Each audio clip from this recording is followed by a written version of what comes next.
अस्सलाम वालेकुम viewers, welcome to daily success by K. इस वीडियो के अंदर आज हम शुरू करने लगे हैं कॉन्स्टिट्यूशनल केसेस, और सारे कॉन्स्टिट्यूशनल केसेस की वीडियोस आज ही मैं अपलोड कर दूंगी। मैं आपको ज़रा इंपॉर्टेंट क्वेश्चंस वाला जो था सेगमेंट, ये था आपका रह गया थर्ड वाला सेगमेंट, जो कि आपका 20 मार्क्स का आएगा। उसके अंदर ये 5 केसेस आपने लाजमी करने हैं जो कि बहुत इंपॉर्टेंट है, यही हम कवर करेंगे। फिलहाल मैं अभी वीडियो बनाऊंगी मौलवी Tamizuddin versus federation of Pakistan. अच्छा, पेपर पॉइंट ऑफ व्यू से देखने से पहले आप इसको ना एक कहानी की तरह सुनो, ठीक है। अब अगर आप एक कहानी की तरह सुनोगे तो फिर इसको आपको आसानी होगी समझने के अंदर, ठीक है। सबसे पहली चीज़ हम देखेंगे कि जो केस है क्या है बेसिकली, बाद में क्या फ़ैसले हुए, किस तरह फ़ैसले किसने किसके हक़ में किए, ये हम सवाल के अंदर ही डिस्कस कर लेंगे। पर ये सवाल है क्या बेसिकली ना, 1946 के अंदर होता ही है कि पाकिस्तान और इंडिया दोनों ही जो है वो तब साथ थे। ज़ाहिर पार्टीशन नहीं हुई थी, ब्रिटिश का रूल था और ब्रिटिश ने ये सोच लिया था कि वो मूव अवे कर जाएंगे, विदड्रॉ कर जाएंगे, ठीक है। और जो है वो इंडिया और पाकिस्तान को उनका इख्तियार दे देंगे। इस टाइम के अंदर ना एक कॉन्स्टिट्यूएंट असेंबली बनाई गई, जिसको जो है मुस्लिम लीग ने बहुत ही ज़्यादा अपोज किया था। उन्होंने कहा था कि नहीं, ये जो आपने सिस्टम बनाया है ना, इसके थ्रू हमें इस पे एतराज़ात हैं। तो फिर लॉर्ड माउंटबेटन ने ये कहा था कि ठीक है, एक अलग कॉन्स्टिट्यूएंट असेंबली पाकिस्तान के लिए बना दी जाए, पाकिस्तान को ये अथॉरिटी दी जाए कि वो अपना कॉन्स्टिट्यूशन खुद बनाए। उसने ये कहा कि हर कंट्री के पास को ज़रूरत होती है कि उसका एक कॉन्स्टिट्यूशन हो और उसको ये इख्तियार मिलना चाहिए। इस तरह से पाकिस्तान को ये इख्तियार दिया गया, एक कॉन्स्टिट्यूएंट असेंबली बनाई। अब कॉन्स्टिट्यूएंट असेंबली का जो पहला प्रेसिडेंट था वो कायद-ए-आज़म मोहम्मद अली जिन्ना थे हमारे, ठीक है। और जब दूसरा प्रेसिडेंट थे वो मौलवी तमीज़ुद्दीन थे। अब आपको लफ्ज़ से समझ आ गया है, मौलवी तमीज़ुद्दीन वो है जिसका केस चलेगा आगे, जिसके गिर्द सारी कहानी हमारी आज की वीडियो घूमेगी, ठीक है। अब उस टाइम पे 1953 के अंदर गवर्नर जनरल थे हमारे गुलाम मोहम्मद। उन्होंने क्या किया, और सेकंड प्राइम मिनिस्टर थे उस टाइम ख्वाजा नाज़िमुद्दीन। उन्होंने क्या किया, ख्वाजा नाज़िमुद्दीन को डिसमिस किया और उनकी जगह पे ले आए मोहम्मद अली बोगरा को। उसी टाइम असेंबली के अंदर ये हुआ कि 2 बिल पास हुए। अब वो जो 2 बिल पास हुए थे ना, उन्होंने चैलेंज कर दिया पावर ऑफ द गवर्नर, यानी गुलाम मोहम्मद को अपनी पावर के चैलेंज का जब पता लगा कि ये जो 2 बिल हैं, इसको हम मज़ीद डिटेल के अंदर डिस्कस करेंगे ये कौन से बिल थे। 2 बिल ऐड किए गए उनके बारे में, कॉन्स्टिट्यूएंट जो असेंबली थी उनके अंदर 2 बिल पास किए गए। अब ज़ाहिर है अगर गवर्नर जनरल उसको साइन करता तो वो लॉ बनते। अब गवर्नर जनरल को जब ये बात पता चली कि अच्छा ये बिल बन रहे हैं, इससे मेरी पावर चैलेंज हो सकती है, उसने क्या किया, उसने वो असेंबली ही डिसॉल्व कर दी। अब जब उसने वो असेंबली ही डिसॉल्व कर दी, फिर जो है वो केस शुरू हुआ। हाई कोर्ट के अंदर गया, सुप्रीम कोर्ट जो उस टाइम पे फेडरल कोर्ट जिसको कहा जाता है, फेडरल कोर्ट के अंदर गया, और फिर उसके रिलेटेड जो है वो डिफरेंट जो है आप देखेंगे उसके फैसले आए, उस लिहाज से फैसले किए गए, हम उसको डिटेल के अंदर डिस्कस करेंगे। कहानी की आपको समझ लगी, आपको मैंने एक आसान सा ओवरव्यू दिया है कि ताकि आप जब सवाल शुरू करने लगे तो आपको एक आइडिया हो। ये 3 मिनट इसलिए लगाए हैं मैंने। अच्छा, अभी सबसे पहले आउटलाइन होगी, जो जो चीज़ें हमने इसके अंदर डिस्कस करनी है वो। सबसे पहले तो हमने इंट्रोडक्शन, जो कि मैं आपको बता चुकी हूँ, लेकिन हम दोबारा से इसको डिस्कस करेंगे फिर से डिटेल के अंदर। इंट्रोडक्शन देखेंगे, देन हम देखेंगे कि गवर्नमेंट जो है वो कॉन्स्टिट्यूएंट ये जो बिल पास किए मैंने जिसके बारे में बताया ना, कि जो बिल ने गवर्नर की पावर को चैलेंज किया, उसको देखेंगे। फिर उसके बाद जो है वो मौलवी तमीज़ुद्दीन ने पिटीशन दायर की सिंध चीफ कोर्ट के अंदर, वहाँ पे हम देखेंगे गवर्नमेंट का रिप्लाई क्या था, और सिंध कोर्ट के अंदर हम वो देखेंगे। उसके बाद जजमेंट्स उन्होंने जो जो पास की वो देखेंगे।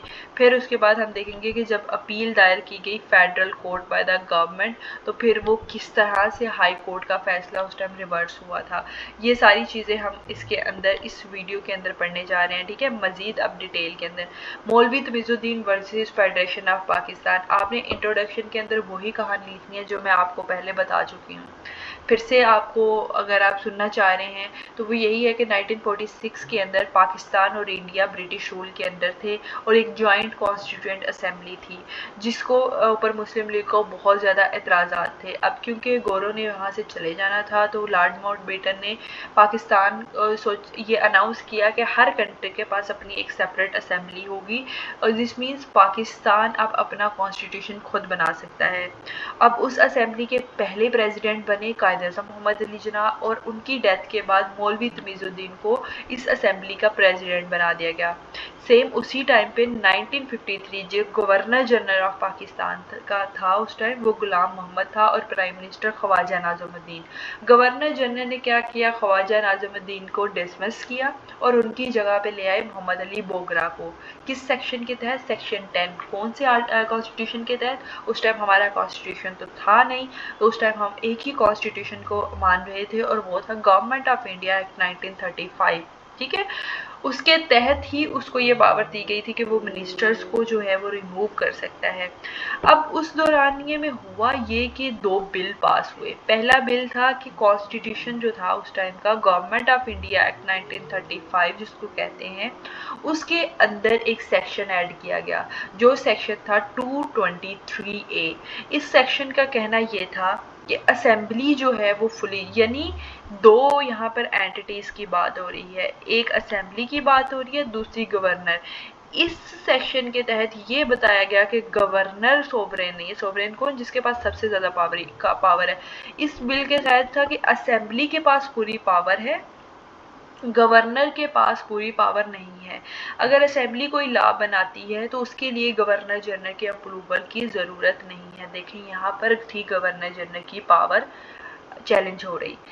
फिर आ गया आपके पास सेकंड बिल। सेकंड बिल था कि जो सेक्शन 10 था ना, उसके अंदर अमेंडमेंट की गई, यानी जो गवर्नर की पावर्स थी ना उसको लिमिट किया गया ताकि वो जब चाहे गवर्नमेंट को डिसमिस ना कर सके अपनी मर्जी के मुताबिक, जो कि उसने ऑलरेडी प्राइम मिनिस्टर को हटा के जो है गुलाम मोहम्मद को जो है वो ख्वाजा नाज़िमुद्दीन को हटा के जो मोहम्मद अली बोगरा को लेके आया था, तो वो जो अपनी मनमानी कर रहा था, ये बेसिकली पावर जो गवर्नर जनरल की पावर थी उनको चैलेंज करना था।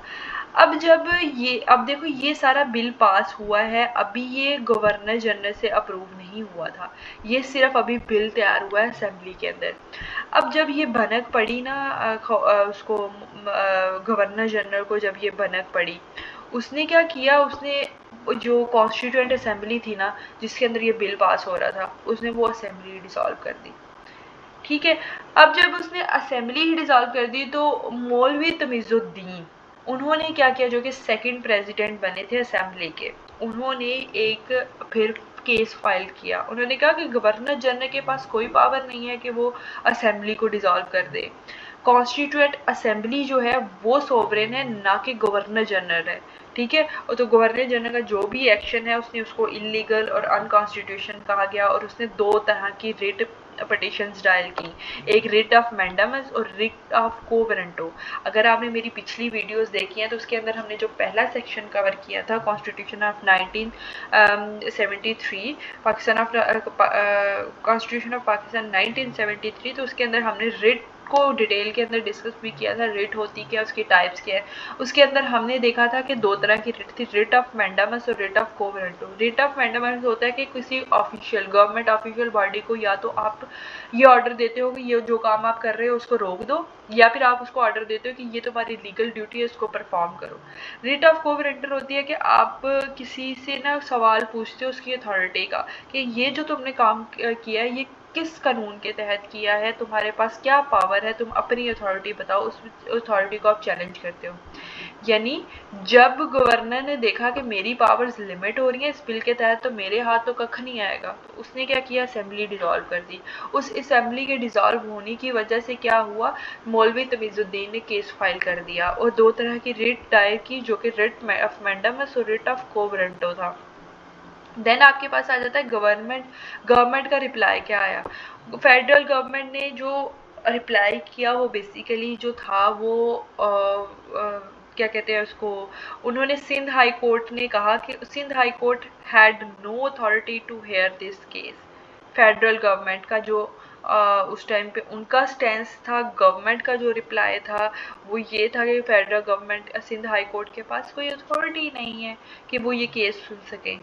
असेंबली सोवरेन नहीं है, बिकॉज उन्होंने जो ये केस था ना जो गवर्नर के हक में फैसला दिया था, गवर्नर के हक में फैसला दिया कि सिंध हाई कोर्ट के पास कोई अथॉरिटी नहीं है कि वो ये केस सुने। असेंबली सॉवरेन नहीं है फिलहाल, क्योंकि अभी तक 223 जो है वो तो एक बिल था, अभी उसको साइन करता गवर्नर तो एक लॉ बनता और वो प्रॉपर एक जो है वो पास होता लॉ, तो फिर उसको ऐड किया जाता। तो जो है वो सेक्शन 63 का उन्होंने हवाला दिया, इंडियन इंडिपेंडेंस एक्ट 1947 के सेक्शन 63 के तहत उन्होंने कहा कि अगर कोई लॉ, कोई बिल चाहता है कि वो कोई लॉ चाहता है कि वो वैलिड हो, तो उसके लिए उसको ज़रूरत है कि वो बिल जो है वो गवर्नर जनरल की अपनी मर्जी से उसको दे। तो जो है वो ये जो सिंध हाई कोर्ट का फैसला है ये गलत है। गवर्नमेंट का ये जो है वो स्टैंड था, गवर्नमेंट अपना ये लेके आई थी। अब एक पार्टी ने कह दिया कि ये जो बिल है गवर्नर के पास पावर ही नहीं है कि वो जो है वो असेंबली डिसॉल्व करे। दूसरी साइड पे दूसरी पार्टी का ये स्टैंड था कि ये अभी बिल पास ही नहीं हुआ, तो इसके अकॉर्डिंगली फैसला हो नहीं सकता। अब यहाँ पे हुआ ये कि सिंध हाई कोर्ट ने जो है वो मौलवी तमीज़ुद्दीन के हक में फैसला किया कि हाँ आप सही कह रहे हैं, जो गवर्नर जनरल ने असेंबली डिसॉल्व की ये कानून के मुताबिक नहीं थी। सेक्शन 223 वैलिड था, गवर्नर के अप्रूवल के बगैर भी जो है वो काम हो सकते हैं, कोई बिल जो है वो लॉ बन सकता है। कॉन्स्टिट्यूएंट असेंबली सॉवरेन है, ना कि गवर्नर जनरल है। गवर्नर जनरल के पास कोई एब्सोल्यूट पावर नहीं है। ठीक है, अब हुआ ये कि यहाँ पर गवर्नर जो है वो अपना केस जो है वो लेके चले गए फेडरल कोर्ट। फेडरल कोर्ट ने सारा केस सुना। अब फेडरल कोर्ट के उस टाइम चीफ जस्टिस थे मोहम्मद मुनीर। उन्होंने बड़ी एक कंट्रोवर्शियल सी जो है वो जजमेंट दी, और उन्होंने जो हाई कोर्ट का फैसला था, जो सुप्रीम चीफ कोर्ट का फैसला था, उसको रिवर्स करके रख दिया। यानी उन्होंने कहा कि 223A इनवैलिड है क्योंकि अभी तक उसको गवर्नर जनरल ने, यानी उन्होंने वो सारी बातें की जो उस टाइम पे गवर्नर का स्टैंस थी। उन्होंने कहा कि ये बातें हैं, आप इनके तहत जो है वो फैसला नहीं सुना सकते। सेम उसी तरह हुआ, उन्होंने कहा कि ये क्योंकि गवर्नर जनरल ने इसको अप्रूव नहीं किया तो आप इस सेक्शन के तहत फैसला तो कर नहीं सकते। सिंध हाई कोर्ट के पास कोई इख्तियार नहीं है कि वो ये केस इस तरह सुने और ये इख्तियार जो है वो जवाब दे, क्योंकि उनके पास ये पावर ही नहीं है। गवर्नर जनरल जो है वो लेजिस्लेटिव प्रोसेस का एक लीगल पार्ट है, और किसी भी लॉ को वैलिड होने के लिए उसके अप्रूवल की बहुत ज़्यादा ज़रूरत है। ठीक है, और फिर उसके बाद जो है ये आपने देख लिया कि ये केस जो है वो उनके हक में हो गया। और अब हम की इम्पैक्ट्स जो है देखते हैं वो ये था कि इस केस ने शो किया कि जुडिशरी अगर एग्जेक्टिव की साइड लेती है तो किस तरह से डेमोक्रेसी वीक होती है, और किस तरह से फ्यूचर मिलिट्री और अथॉरिटेरियन टेक ओवर्स को किस तरह से इस चीज़ ने एक भनक दी, हवा दी, बेस दी, लीगल बेस दी।